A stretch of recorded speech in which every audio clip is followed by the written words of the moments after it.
Hi, my name is Sapphira Kerner, and this is my Q&Q number 6. It's on the book Erotic Revolutionaries, Black Women's Sexuality and Popular Culture. It's an introduction, and it's on Chapter 1, which is Chapter 1, Flipping the Sexual Script, Social Construction of Sexuality.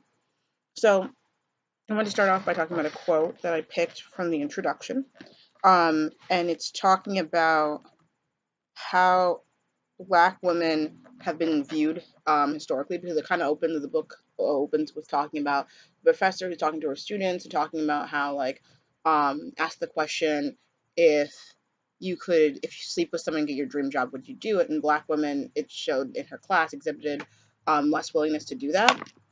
And this has to do with and she touched on the point that it has to do with the historical sexualization of hypersexualization of Black women, and the fact that they have been historically their sexuality has been extremely controlled, and been victims of sexual assault, and therefore since they've been hypersexualized, lots of Black women as a result try to hide their sexuality, because their sexuality has been defined for them, and try to fight against those negative stereotypes. And so this is an example. This is a quote that I thought was really interesting, and ties into something else that I've been learning about. And it's from the introduction. It says, Hazel Carby, 1999, argues that when African American women migrated to cities, new problems emerged that middle class Blacks perceived as threats to Black progress. Problems that express in fear of a rampant and uncontrolled female sexuality, fear of miscegenation, and fear of the assertion of independent Black women's desire that can be unleashed through migration. So this is kind of talking about how after the Civil War ended, there was the Great Migration, and a large amount of Black women moved to northern cities, to find different jobs, to find a safer place to work. Because after the Civil War was over, there was this huge need for work. And Black women who stayed in the South, they would have to work in these white households. And even though slavery was over, there still wasn't any type of government that would stop white men and employers and stuff like that from sexually assaulting them, because they couldn't believe that Black women could be assaulted. Like, they couldn't really press charges. No one really cared.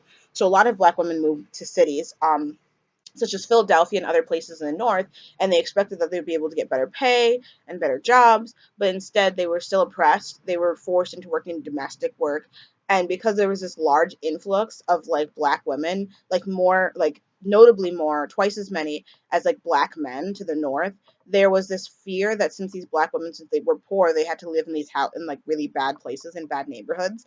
Um, so people started to believe that Black women from living next to poverty and next to the fact that the places that they lived were bad, they were inherently bad and they were problematic, and that they were going to corrupt the Black race. So Black women began to get blamed for sexual promiscuity and stuff like that, even if that wasn't the case, because they didn't want to live in these places. They were the only places they could live were these places that were really run down, that were in the ghetto, that were very dangerous, but they got blamed for it. So there was this growing fear of Black female sexuality, and so the middle class and upper class Blacks were scared of that, because they didn't want whites to believe that they were all the stereotype of Blackness, that Black women were going to ruin their reputation.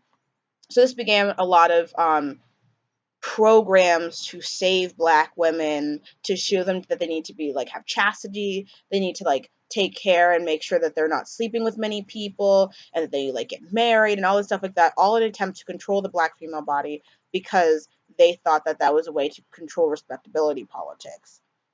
And that's still evident today, with this type of control of Black women not being sexualized or reveling in their sexuality and taking control of that. And how does that work, and how do we see it? So the next quote that I have is from then chapter 1.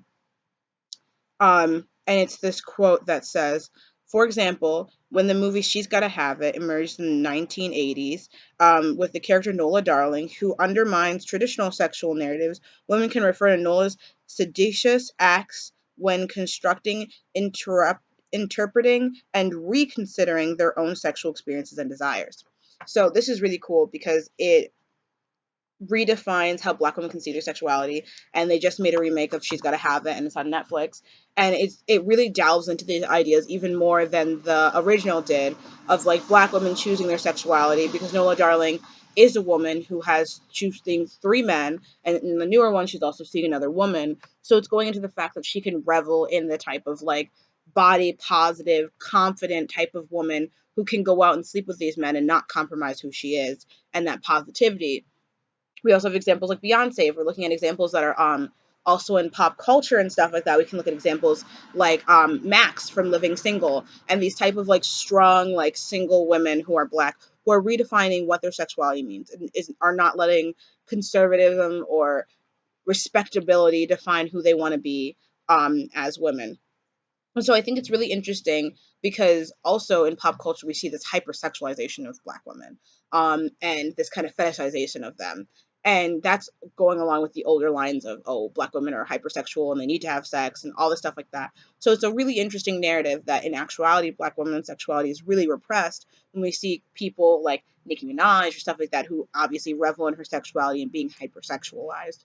So I guess my question is, do you think that it is difficult for black women to find like a comfortable middle ground between being hypersexual and being trying to follow respectability politics and just be like very taken away from their own sexuality and hide it? Do you think that that's difficult? And do you think that there are positive ways to be sexually open and do things like that from a healthy place? Or do you think that the only way to really be sexually positive is to do it from a place of being more conservative and being more respectable?